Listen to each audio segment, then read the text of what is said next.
Hello friends, मैं हूं राहुल कुमार। बहुत सारे लोगों का कमेंट रहा कि रेलवे एनटीपीसी ग्रेजुएट लेवल हो या इंटर लेवल हो या रेलवे की किसी भी एग्जाम के लिए कौन सा बुक यूज़ करें, क्योंकि मार्केट में बहुत सारा बुक है, बहुत सारा भटकाव आ रहा होगा। अभी आपको कहीं भी देख रहे होंगे तो सभी लोग अलग-अलग बुक सजेस्ट करते हैं। तो बहुत लोगों ने कमेंट किया कि आप क्या बताते हो? ठीक है, तो आज के इस वीडियो में बुक से रिलेटेड आपको बताएँगे।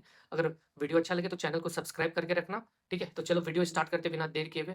देखो, सबसे पहले हम स्टार्टिंग से जब वीडियो बना रहे हैं रेलवे के रिगार्डिंग, तो एक ही बात बताएँ कि अगर रेलवे हो या किसी भी एग्ज़ाम हो, अगर उसका एग्ज़ाम को आपको क्रैक करना है, तो सबसे पहले प्रीवियस ईयर क्वेश्चन को आपको सॉल्व किसी भी हाल में करना ही पड़ेगा, ठीक है? तो आपको सबसे पहले वैसा बुक देखना है जिसमें कि प्रीवियस ईयर क्वेश्चन आपके पास हो। देखो, हम 2 बात हमेशा बात करते हैं कि 2 तरह का बुक आपके पास होना ज़रूरी है। एक तो प्रीवियस ईयर का चैप्टर वाइज़ इसलिए बोल रहे हैं आपको कि अगर आप सेट प्रैक्टिस मारते हो तो उसमें जैसे कोई भी चैप्टर है उसका आपको लगातार क्वेश्चन नहीं रहेगा, अलग-अलग क्वेश्चन रहेगा। मान लो 2 क्वेश्चन इस चैप्टर का है, 1 क्वेश्चन उस चैप्टर का है। लेकिन जब आप चैप्टर वाइज़ बनाओगे तो आपको एक चैप्टर का 100 डेढ़ 100 क्वेश्चन रहेगा, किस क्वेश्चन में फँसते हो, क किस में कितना टाइम लगता है, वो सब आपको समझ में आएगा। तो इसलिए हम मेरा सबसे पहला सजेशन है बुक का कि कोई भी बुक प्रीवियस ईयर का लो। किरण प्रकाशन का आपको कुछ बुक का हम स्क्रीनशॉट लगा देंगे। वैसे किरण प्रकाशन का बुक हम देखे हैं कि रेलवे ऑल एग्ज़ाम करके बुक निकाला है, मैथ्स का चैप्टर वाइज़ और जीके जीएस का चैप्टर वाइज़ और रीज़निंग का चैप्टर वाइज़। तो आप चाहे आप किसी और पब्लिकेशन का भी ले सकते हो, बहुत सारे लोग पिनैकल का भी लेते हैं, तो आप पिनैकल का भी ले सकते हो। तो मेरा कोई ऐसा फाइनली सजेशन नहीं है कि आप इसी का भी लो, लेकिन जो भी बुक लो उसमें आपको प्रीवियस ईयर जो क्वेश्चन चैप्टर वाइज़ होना ज़रूरी है। उससे बनाओगे तो आपका ऐसा नहीं कि वो चैप्टर वाइज़ बनाओगे तो सिर्फ़ रेलवे का ही कांसेप्ट क्लियर होगा, नहीं। एसएससी का भी एग्ज़ाम अगर आपका देते हो, एसएससी, सीजीएल, सीएचएसएल, तो उसका भी क्वेश्चन आपसे सॉल्व होगा, अगर आप चैप्टर वाइज़ बनाए रहोगे तो। एक और आपको थोड़ा-सा न्यूज़ दे दें, अभी कुछ ही दिन पहले, मतलब सोचो कि आज या कल आरआरबी ने फिर से नोटिफ़िकेशन निकाला है कि 2025 रेलवे 2025 एनटीपीसी हो या ग्रेजुएट लेवल हो या और भी कोई भी रेलवे का एग्ज़ाम कंडक्ट कराने जा रही है। तो उसका नोटिफ़िकेशन अभी ही डाल दिया है कि वो सब नोटिफ़िकेशन कब आएगा, कब आप फॉर्म फिल करोगे, उसका उम, वैकेंसी कितना रहेगा, वो सब अभी बता दिया है। तो इसलिए जितने भी लोग अभी 2024 की तैयारी करेंगे, वो इस तरह से करना कि अगर आपका संयोगवश सिलेक्शन 2024 रेलवे में नहीं होता है, तो कम से कम नेक्स्ट वाले तक का तैयारी आपका अच्छे से हो जाए, ठीक है? तो चलो अब स्टार्ट करते हैं। तो मैथ्स का उस तरह से बुक लेना। अब कुछ लोगों का क्वेश्चन है कि उनके पास पहले से एसएससी सीजीएल या सीएचएसएल या मतलब किरण का पहले से एसएससी सीजीएल का बुक है, चैप्टर वाइज़ प्रीवियस ईयर का, तो क्या उससे बनाएँगे तो हो जाएगा? देखो, क्वेश्चन अगर एसएससी सीजीएल का आप कर रहे हो, तो उतना हार्ड तो क्वेश्चन रहता नहीं है रेलवे में, लेकिन कुछ सिलेबस जो है अलग है। जैसे आप देखोगे कि कभी-कभी जो है कुछ-कुछ चीज़ जो रेलवे में पूछा है, वो एसएससी सीजीएल या सीएचएसएल में नहीं पूछता। तो फिर उसके लिए आपको अलग से बुक लेना ही पड़ेगा। तो इसलिए आपको, अगर आपके पास पहले से वो वाला बुक है एसएससी, सीजीएल, सीएचएसएल वाला, तो आप कर क्या सकते हो कि रेलवे का सिलेबस देख लो, कौन-कौन सा सिलेबस देखो। जैसे अरिथमेटिक तो लगभग सेम रहेगा, लेकिन कुछ चैप्टर जैसे अलग रहता है। मीडियन मोड तो मेरे को लगता है एसएससी, सीजीएल में उतना पूछता नहीं है, और कुछ क्वेश्चन है अ, प्रोबेबिलिटी से है, तो कोई-कोई कभी-कभी प्रोबेबिलिटी का क्वेश्चन एसएससी, सीजीएल वाले में 1 आध 2 दे देता है। लेकिन उतना क्वेश्चन नहीं मिलेगा जितना ये मिलेगा। देखो, मेरा आप लोगों से एक ही रिक्वेस्ट है कि चलो, बुक आपके पास जो भी है, कितना 500 हज़ार रुपया आपको बुक में लगेगा, ले लेना रेलवे का, ठीक है? ले लेना। क्यों? क्योंकि देखो, 500 हज़ार रुपया आपको लगेगा। अभी ल मेरे को पता है कि बहुतों के लिए बहुत ज़्यादा अमाउंट होगा, लेकिन भाई सिलेक्शन लेना है, सिर्फ़ आपकी मजबूरी को कोई नहीं देखेगा। बहुत सारे लोग हैं, ठीक है? उनमें से आपको चुनना है, इसलिए परफेक्ट बन के रहो, ठीक है? मान के चलो कि हाँ, जब आपका जॉब हो जाएगा तो 500 हज़ार आपके लिए कुछ नहीं रहेगा, इसलिए अभी सोचो कि जब तक किसी भी चीज़ में इन्वेस्टमेंट नहीं करोगे तो उससे फ़ायदा कहाँ से मिलेगा? इसलिए रेलवे रेलवे का है, वो आप बना रहे हो तो बहुत अच्छा, बेटर है, आपका क्वेश्चन कम छूटेगा। लेकिन रेलवे का कुछ अलग टेक्नीक है, उसको भी आपको देखना ज़रूरी है, ठीक है? अब होता क्या है कि 2-4 क्वेश्चन, जैसे मैथ्स में कुछ ऐसा सिलेबस रहेगा रेलवे का, जो 2-4 क्वेश्चन, 5 क्वेश्चन आपसे छूट गया संयोगवश, तो ऐसे ही 5-5 क्वेश्चन भरते-भरते बहुत सारा हो जाएगा। क्वेश्चन ज़्यादा हो जाएगा तो फिर आपका सिलेक्शन नहीं हो पाएगा। इसलिए 2-300 रुपया खर्च होगा, रेलवे का चैप्टर वाइज़ ज़रूर ले लेना, आपको ही फ़ायदा होगा। देखो, क्या फ़ायदा होगा कि एसएससी और रेलवे दोनों का बना रहेगा। अगर आप एसएससी का भी कोई एग्ज़ाम देते हो तो फिर वहाँ भी आपको दिक्कत नहीं होने वाला, ठीक? चाहे वो पब्लिकेशन कोई भी रहो, लेकिन चैप्टर वाइज़ ज़रूर लेना। अब चलो बात करते हैं जीके का, नहीं, रीज़निंग का पहले बात करते हैं। रीज़निंग को हर बंदा नेगलेक्ट करके चलता है, उसको रीज़निंग पे ध्यान देना ही नहीं है। जिसको भी सिलेक्शन चाहिए, ठीक है? या वो न्यू कमर हो या ओल्ड हो, आप रीज़निंग पे डेली फ़ोकस करो, क्योंकि रेलवे का जो है रीज़निंग थोड़ा-सा स्टैंडर्ड चेंज किया है, ठीक है? एसएससी के मुकाबले, कभी-कभी एसएससी में भी वैसा क्वेश्चन आजकल रीज़निंग का दे देता है। तो पहले क्या था, वन लाइनर रीज़निंग सब बना के जाता था, तो एसएससी वाला भी जब आप क्वेश्चन को थोड़ा-सा टफ किया तो परेशान हो गया। क्यों परेशान होने का एक ही रीज़न है, क्योंकि डबल डाटा वाला कोई रीज़निंग बनाना ही नहीं। रीज़निंग को सब सोचता है क्या कि मॉक टेस्ट के टाइम में रीज़निंग बन गया, बस उतना हो गया।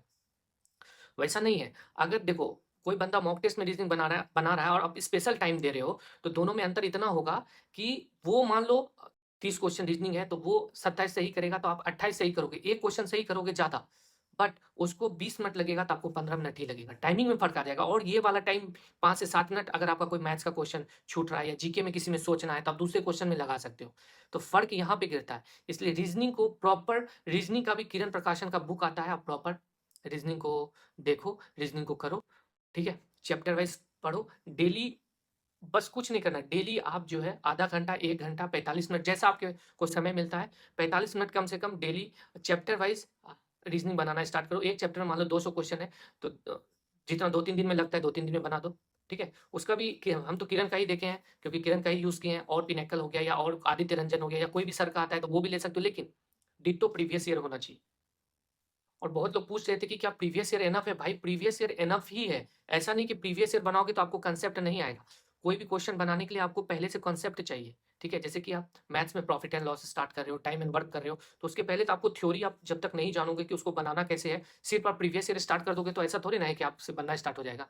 आपको पहले से फाउंडेशन बैच मतलब पहले से सब कुछ किया हुआ होना चाहिए, तब जाके आप डायरेक्ट ये बनाना स्टार्ट करो, ठीक है? तो आप रीज़निंग को भी डेली करो, तो उससे आपको बहुत फ़ायदा होगा। अभी आपको स्टार्टिंग में जब आप तैयारी में लगोगे, स्टार्टिंग में आपको बहुत कम मार्क्स आएगा, आपको लगेगा कि नहीं हो पाएगा, होगा कि नहीं होगा। जैसे हम खुद बताते हैं कि जब मैथ्स, इवन मैथ्स को हम बताते हैं, मैथ्स जब सामने वाले भैया थे 2-3 साल पहले से तैयारी कर रहे थे, तुरंत बना देते थे और मेरे से नहीं बनता था, तो हमेशा यही लगता था कि हमसे हो पाएगा कि नहीं हो पाएगा, वो लोग ऐसे हैं, मतलब हमसे 2-3 साल ज़्यादा तैयारी करने वाले पहले से एग्ज़ाम दे रहे हैं, तो कैसे होगा? तो देखो, सब माइंडसेट का कहानी है। ये सब आप एकदम सोचना ही मत। आपको बस इतना सोचना है कि आप मेहनत करते जाओ और एग्ज़ामिनेशन में देखा जाएगा क्या होगा, नहीं होगा। देखो, एग्ज़ामिनेशन क्रैक करना बहुत चीज़ों पे डिपेंड करता है। बहुत सारे ऐसे लोग भी होते हैं जो कि नॉर्मल रूम पे बहुत अच्छा कर जाते हैं, एग्ज़ामिनेशन में भूल जाते हैं। एग्ज़ामिनेशन फ़ोबिया भी होता है बहुतों को। इसलिए आप ये सब मत सोच के चलना। और बहुत लोग अभी ऐसे भी सोच रहे हैं कि उनसे मैथ नहीं हो पा रहा या उनसे नहीं हो पाएगा। तो बिना एग्ज़ाम दिए आप रूम पे सेल्फ प्रैक्टिस कर रहे हो, उसका कोई मतलब नहीं है। बिना एग्ज़ाम दिए कभी मत सोचना कि मेरे से नहीं हो पाएगा। ठीक है? आप बस यहाँ मेहनत करो। कौन जानता है कि वहाँ आप गए, जितना आप पढ़ के गए वही क्वेश्चन पूछ दिया और आपका सिलेक्शन हो गया? कोई नहीं जानता। बहुत सारे ऐसे लोग आप देखे होंगे, आप अपना बहुतों से सुने होंगे कि वो लड़का नॉर्मल ही पढ़ रहा था लेकिन सिलेक्शन हो गया। एक लड़का बहुत पढ़ रहा था, नहीं हुआ। क्यों? कोई भी नहीं जानता कि आपका लक कैसे काम करेगा। आप ऐसा नहीं कि सब कुछ लक पे ही छोड़ दें, नहीं, मेहनत आप जितना ताकत लगाना है पूरा लगाओ और बाकी बात सब कुछ एग्ज़ामिनेशन पे छोड़ दो। ठीक है? आप अपने अकॉर्डिंग अच्छे से बस पढ़ते रहना है। अब चलो बात करते हैं जीके जीएस का। जीके जीएस का कौन-सा बुक लेना चाहिए? तो देखो, जीके जीएस खान सर एक सार संग्रह 27,000 क्वेश्चन का किए हैं। फिर किरण प्रकाशन भी प्रीवियस ईयर क्वेश्चन का चैप्टर वाइज़ किया है। तो देखो, मेरा क्या कहना है कि जो भी बुक आप रखना ना, चैप्टर वाइज़ ज़रूर रखना। चैप्टर वाइज़ ज़रूर रखना। उससे क्या होगा कि आप जैसे देखो, होता क्या है आपको बताते हैं चैप्टर वाइज़ से क्या फ़ायदा होगा। जैसे हर कोई बंदा लूसेंट तो पढ़ेगा ही। लूसेंट आप जब पढ़ोगे तो आपको लगेगा कि अरे यार, हमको तो कुछ याद ही नहीं हो रहा है। तो उस चीज़ को आप कैसे मेकअप करोगे? जो चैप्टर लूसेंट का आप पढ़े, आपके पास प्रीवियस ईयर क्वेश्चन का चैप्टर वाइज़ है, वही चैप्टर का आप ऑब्जेक्टिव क्वेश्चन जब देखना स्टार्ट करोगे, तब समझ में आएगा कि हाँ, यहाँ से लूसेंट से क्वेश्चन पूछता है। हाँ, ये चीज़ हमको याद रखना चाहिए। लूसेंट का कौन-सा लाइन हमको याद रखना चाहिए, तब आपको समझ में आएगा। अगर आप डायरेक्ट खाली लूसेंट को रटते जाओगे लाइन बाय लाइन, तो वो क्या होगा, अभी रटोगे, 2-3 दिन के बाद दूसरा चैप्टर में जाओगे, तो वो सारा दिमाग से निकल जाएगा। लेकिन जैसे ही आप जो अ, पेज पढ़े, उस पेज से रिलेटेड ऑब्जेक्टिव क्वेश्चन या तो प्रीवियस ईयर या लूसेंट का भी ऑब्जेक्टिव क्वेश्चन आता है, उतना आप देख लिए, तो फिर आपको कोई दिक्कत नहीं है। सेम प्रोसेस साइंस का भी है। साइंस के लिए या एक बुक और आता है, वन लाइनर एनसीईआरटी का है, वो आपको लगा देंगे स्क्रीनशॉट करके, वो भी देखना, वो भी बुक अच्छा है। या साइंस का और भी कोई अच्छा बुक आपको लगता है तो उसको स्पेशल लेके पढ़ो। हाँ, बाकी बात प्रीवियस ईयर जैसे ही क्वेश्चन आप पढ़ोगे ना, तो आपको एक आंकड़ा पता चल जाएगा कि आप कितना जान रहे हो, क्या-क्या आपको अलग से करना है, ठीक है?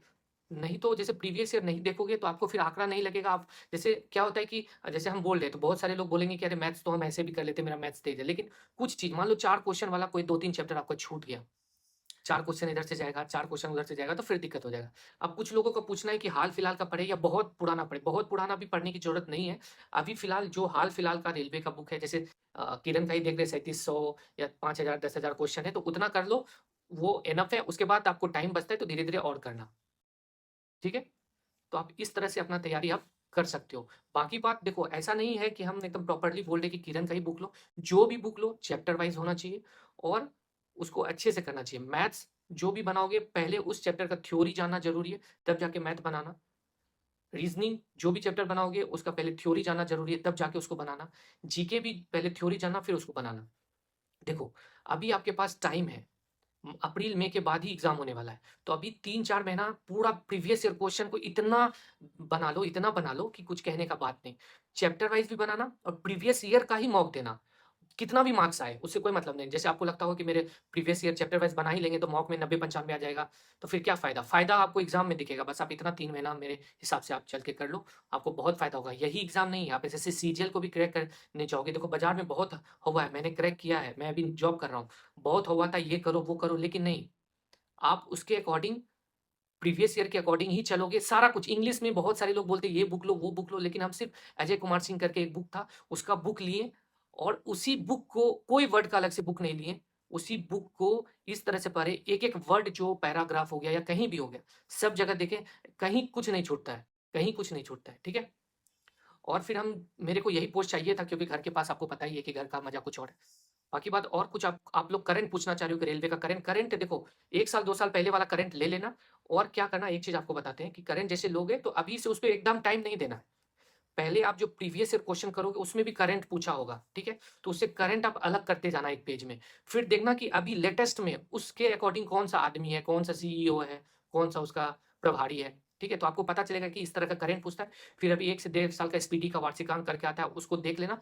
इस करंट को 15 से 20 मिनट डेली देना और एग्ज़ाम एग्ज़ैक्टली नहीं जब हाँ, ये 2-3 15 से 20 मिनट आधा घंटा करंट को अगर दे रहे हो, वो भी अच्छा आप एकदम नहीं कि डेढ़ घंटा बहुत लोग जो है पहले करंट के ही बारे में सोचते हैं कि करंट कहाँ से होगा, ये कहाँ से होगा। अभी कुछ मत सोचो, पहले जितना बताएँ आप प्रीवियस ईयर करो, विश्वास है कि भाई आप अच्छा स्कोर कर जाओगे और खुद से कभी जज मत करना कि मेरे से नहीं हो पाएगा, जाते-जाते बस इतना ही बोल आप सिर्फ़ मेहनत कर सकते हो, सिलेक्शन एग्ज़ामिनेशन में जब बैठोगे तब पता चलेगा। आप खुद से कभी जज मत करना कि कमज़ोर हो, कभी जज मत करना। एग्ज़ाम में क्या कब हो जाएगा कोई नहीं जानता, इसलिए मेहनत करो, जितना मेहनत करोगे सफलता उतना अधिक मिलेगा। हाँ, हो सकता है ये वाले एग्ज़ाम में नहीं हो, लेकिन नेक्स्ट वाले एग्ज़ाम में होगा। कभी तो आपको उस हिसाब से मेहनत करना ही पड़ेगा, इसलिए क्यों ना आज से ही स्टार्ट कर दें उस हिसाब से मेहनत करना कि आगे चल के हमको फिर मेहनत करने की ज़रूरत ना पड़े। ठीक है, मिलेंगे नेक्स्ट वीडियो में। वीडियो अच्छा लगे तो चैनल को सब्सक्राइब करना, शेयर कर देना और कुछ आपको पूछना है तो टेलीग्राम पे आप कमेंट कर सकते हो। रिप्लाई थोड़ा देर देने में मेरे को लगेगा क्या कहते हैं टेलीग्राम पे क्योंकि अभी मेरा खुद का शादी है 12 नवंबर को, तो थोड़ा-सा उसमें बिज़ी हैं, फिर भी आपके लिए टाइम निकाल के वीडियो बनाए। ठीक है? Thank you.